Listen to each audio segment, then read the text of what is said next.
ক্ষমতায় আসলে আমার হয়তো অনেকগুলো বডি প্লাস্টার হয়ে থাকতো এবং আমাদের অনেক কর্মীর হয়তো পিএম রিপোর্টের জন্য ঘুরে বেড়াতে হতো। লক্ষ্য রেখেছি এবং এইরকম যারা করেছে আমি আমার লাভপুর বিধানসভা ক্ষেত্রে 26 জনকে অ্যারেস্ট করেছি, তার মধ্যে আমার বিজেপি কর্মীও আছে।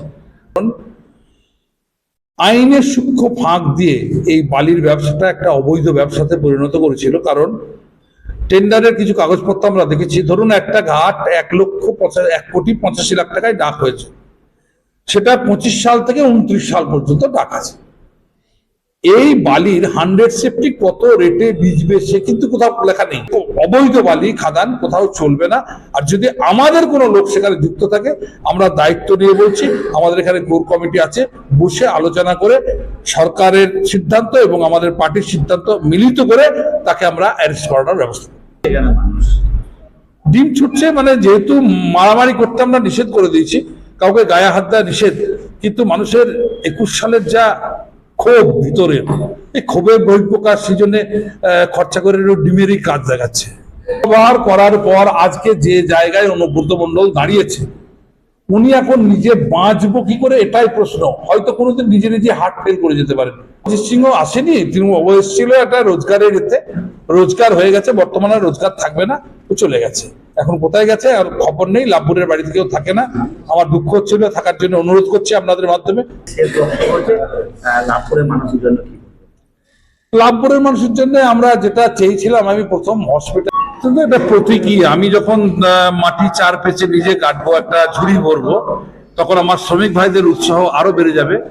কারণ এর আগে তৃণমূল আমলে যেটা ছিল, ওদের প্রতীকী পুকুর কাটা ছিল, বাকি টাকাটা সবই ওদের পকেটে যেত। আর আমাদের হচ্ছে সঠিক যে টাকার তার একদম মূল্যায়ন করে কাজ হবে। পুকুরের যে আমাদের যেটা দৃষ্টিভঙ্গি, যে ওই পুকুরটা আরো ডেপ বাড়লে, ওখানে জল ধারণের ক্ষমতা বাড়লে আগামী দিনে সেচ বাড়বে, কৃষি বাড়বে, কৃষির যদি উৎপাদন বাড়ে, কৃষির বিপ্লব হবে। আমাদের সেই লক্ষ্য রেখে আমরা চলছি এবং সেই উদ্দেশ্যেই আমি ওই মাটিটা কাটতে শুরু করেছিলাম।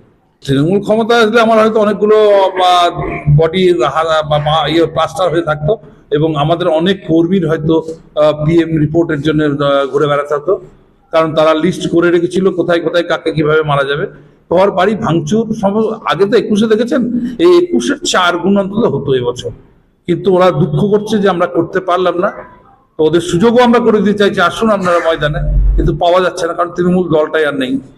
এখনো দেখা যাচ্ছে যে বিজেপির নাম করে বিভিন্ন জায়গায় তাণ্ডব চালাচ্ছে, কি বলবেন তাদের উদ্দেশ্যে? আমরা লক্ষ্য রেখেছি এবং এইরকম যারা করেছে, আমি আমার লাভপুর বিধানসভা ক্ষেত্রে 26 জনকে অ্যারেস্ট করেছি, তার মধ্যে আমার বিজেপি কর্মীও আছে, যারা আমার ভোট করেছে এরকম লোকও আছে।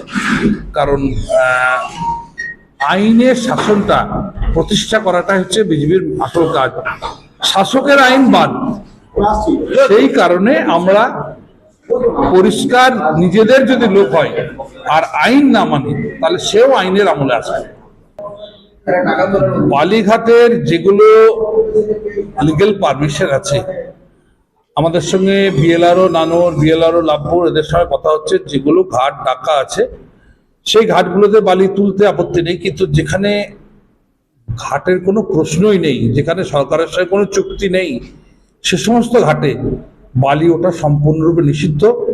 এবং আমরা লিগেল ঘাটেও বালি তোলার উপরে একটা অবজেকশন জানিয়েছি, কারণ আইনের সূক্ষ্ম ফাঁক দিয়ে এই বালির ব্যবসাটা একটা অবৈধ ব্যবসাতে পরিণত করেছিল। কারণ টেন্ডারের কিছু কাগজপত্র আমরা দেখেছি, ধরুন একটা ঘাট 1,85,00,000 টাকায় ডাক হয়েছে, সেটা 25 সাল থেকে 29 সাল পর্যন্ত ডাক আছে।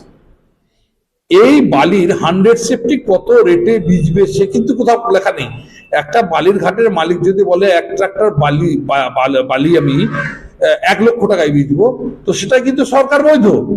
আমরা ডিএম সাহেবকে, বিএলআরও সাহেবকে, এডিএম মেলারকে সবাইকে জানিয়েছি যে এটা চলতে পারে না।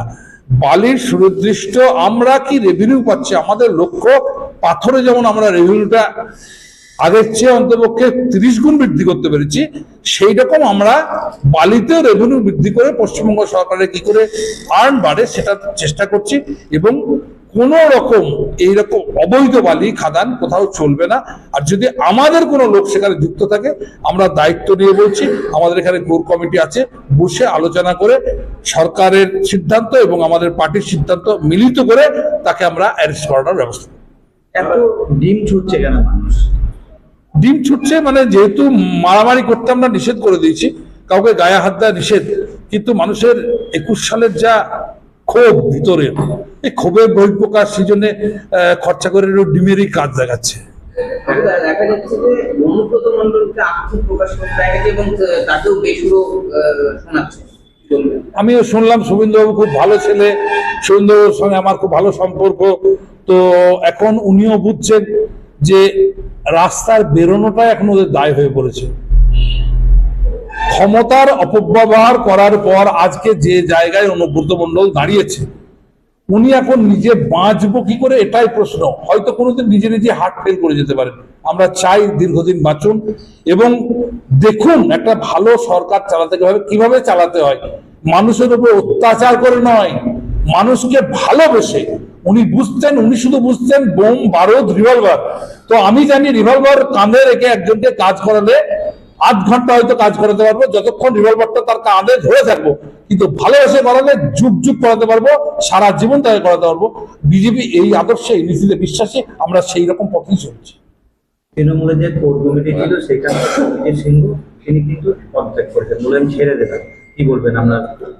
তৃণমূল করতে তো অভিজিৎ সিংহ আসেনি, তৃণমূল এসেছিল একটা রোজগারের এতে, রোজগার হয়ে গেছে, বর্তমানে রোজগার থাকবে না, ও চলে গেছে। এখন কোথায় গেছে আর খবর নেই। লাভপুরের বাড়িতে কেউ থাকে না, আমার দুঃখ হচ্ছিল, থাকার জন্য অনুরোধ করছি আপনাদের মাধ্যমে, উনি আসুন, লাভপুরে থাকুন। কারণ অত বড় বড় বাড়ি, 5-7খানা প্যালেসের মতো প্যালেস, ওগুলো ব্যবহার হোক, নাহলে হয়তো সাপ ব্যাগের বাসা বাঁধবে। ওনাকে আপনাদের মাধ্যমে লাভপুরে আসার অনুরোধ করছি। হাতে একটা শেষ বক্তব্য হচ্ছে লাভপুরের মানুষের জন্য কি? লাভপুরের মানুষের জন্য আমরা যেটা চেয়েছিলাম, আমি প্রথম হসপিটাল, মানুষের দুর্দশার বিরাট একটা কারণ ছিল, কাজ সরকার শুরু করে দিয়েছে। আর রেলের জন্য আমি ডাইরেক্ট, আমার সতীর্থ বন্ধু আছেন, আমরা মন্ত্রীর হাতে দিতে পেরেছি। মন্ত্রীর সঙ্গে সঙ্গে সেই কাগজ ওনার পিএর মাধ্যমে ইস্টার্ন রেল জেনারেল ম্যানেজারকে দিয়েছেন। Eastern rail general general manager আমার কাছে এসছেন, আমার দাবি শুনেছেন, লিখিত ছাড়াও শুনেছেন, এবং কাজ যে হবে, আমরা যেটা চেয়েছি সেগুলো হবে, তিনি প্রতিশ্রুতি দিয়েছেন। আমরা উন্নয়নের, অরিজিনাল ভাতার উন্নয়ন বাদ দিয়ে যে সঠিক উন্নয়ন, সমাজের উন্নয়ন, দেশের উন্নয়ন, সেদিকে আমাদের লক্ষ্য আছে, আমরা সেদিকে আমরা এগিয়ে চলেছি। মঙ্গলকোটের একই প্রশ্ন।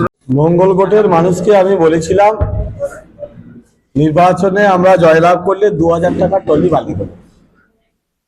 আমি নিজে বিধায়ক হিসাবে ডিএম ম্যাডামের কাছে লিস্ট নিয়ে 9টা বৈধ ঘাট আছে, বাকিগুলো সব বন্ধ করে দিচ্ছি। 9টা বৈধ ঘাটের মধ্যে যেহেতু 2000 টাকা টলি আমি বালি দেবো বলেছিলাম, আমার একটাই শর্ত ছিল, যা করবে করো, 2000 টাকা টলি বালি মঙ্গলকোটের মানুষকে দিতে হবে। অবৈধ ঘাট চলবে না, বৈধ ঘাট মালিকের। অলরেডি আমি সেটা করে দিয়েছি। মঙ্গলকোটের মানুষ 2000 টাকা টলিতে বালি পাচ্ছে। মানুষ বলতে কোন মানুষ?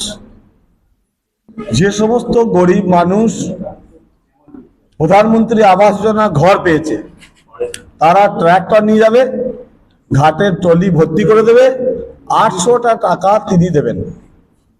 ঘাটের মালিক 800 টাকা নেবে, বাকি 1200 টাকা তার ক্যারিং খরচ হলে 2000 টাকা তার বালিটা বাড়িতে পৌঁছাবে, সেটা পাচ্ছে। আর একটা বিষয় করা আছে, যারা নতুন বাড়ি করবে, নতুন বাড়ি করলে তারা পঞ্চায়েতে পারমিশন নিতে হয়, প্ল্যানিং করতে হয়। অতএব পঞ্চায়েতের পারমিশন নিয়ে, পঞ্চায়েতের মত পরীক্ষার রসিদ কেটে নিয়ে যিনি বালি আনতে যাবেন, তেনাকেও দেওয়া হবে, তিনিও ওই 2000 টাকা টলিতেই বালি পাবেন। এটা আমি মঙ্গলকোটে শুরু করেছি। এবং মঙ্গলকোটের মানুষকে যেটা বলেছিলাম, শান্তি প্রতিষ্ঠা, মঙ্গলকোটের মতো জায়গায় আজও পর্যন্ত একটা বোম ফাটেনি, একটা গুলির শব্দ শোনা যায়নি, এক ফোঁটা বিরোধী কোনো দলের কার্যকর্তা রক্ত মাটিতে পড়েনি। এ থেকে বোঝা যায় যে মঙ্গলকোটে আমরা যা বলেছিলাম শান্তি প্রতিষ্ঠা করব, সেটা করেছি। সাথে সাথে যারা বেআইনি কাজ করেছে, দুর্নীতি করেছে, তাদের বিরুদ্ধে পুলিশে কমপ্লেন করিয়ে আইনানুগ যে ব্যবস্থা আমরা বলেছিলাম, আইনের শাসন প্রতিষ্ঠা করব, সেটা করছি। এবং আমরা বলেছিলাম শাসকের আইন চলবে না, সেটা আমরা মানুষের কাছে বার্তা দিতে পেরেছি। এখন প্রথম এবং প্রধান কাজ আপনারা দেখেছেন, বিগত মঙ্গলকোটে আমি একটা পঞ্চায়েতে গিয়েছিলাম, সেখানে প্রধান এবং অঞ্চল সভাপতি অ্যারেস্ট হয়েছে। যে অভিযোগে অ্যারেস্ট হয়েছে, যে চুরির অভিযোগে, সেই সমস্ত সরকারি মালপত্র অলরেডি রিকভারি হয়ে গেছে। আর একটা সমিতিতে আমি গিয়েছিলাম, সেই সমিতির সেক্রেটারি ছিল তৃণমূল কংগ্রেসের নেতা, এবং সেখানে 1,62,00,000 টাকার দুর্নীতি প্রমাণিত, দোষী সাব্যস্ত। তার সম্পত্তি একটা শুরু হয়েছে, 1 মাসের মধ্যে গরিব মানুষের টাকা ফেরত শুরু হবে। যে বাকি টাকাটা উদ্ধার হবে না, তারপরে তার নামে এফআইআর করে তাকে জেলে পাঠানো হবে।